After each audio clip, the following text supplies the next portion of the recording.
सब कुछ एक अजीब ईमेल से शुरू हुआ। उसमें लिखा था, कमरा 308 में एक रात बिताओ, सूरज निकलने से पहले चले जाओ और तुम्हें 10,000 रुपये मिलेंगे। ज्यादातर लोगों ने इसे नजरअंदाज किया, लेकिन डैनियल, जिसे पैसों की जरूरत थी, ने जाने का फैसला किया। जब डैनियल पुराने होटल पहुंचा तो उसे लगा जैसे हवा में ही भारीपन था। कमरा 308 अंधेरे गलियारे के अंत में था। उसका दरवाजा थोड़ा खुला हुआ था। अंदर सिर्फ एक कुर्सी थी जो एक टूटे हुए शीशे की ओर मुंह किए हुई थी। कुर्सी पर एक नोट रखा था जिसमें लिखा था, बैठो, देखो।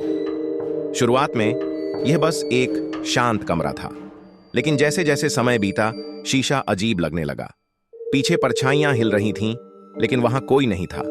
शीशे में उसका प्रतिबिंब मुस्कुरा रहा था, लेकिन डैनियल मुस्कुरा नहीं रहा था। फिर फुसफुसाहट शुरू हुई, पहले धीमी, फिर तेज होती गई।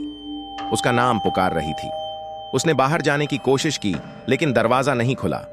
आधी रात को उसके प्रतिबिंब ने शीशे के पास झुककर कहा, नजर मत हटाना।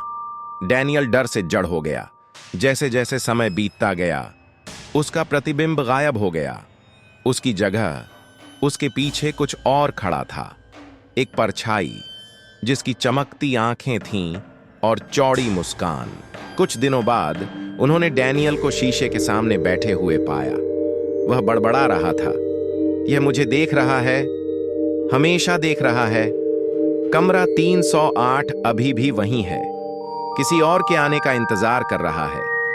क्या तुम 10,000 रुपये के लिए एक रात वहां रुकोगे? क्या तुम हिम्मत करोगे? हमें कमेंट्स में बताओ।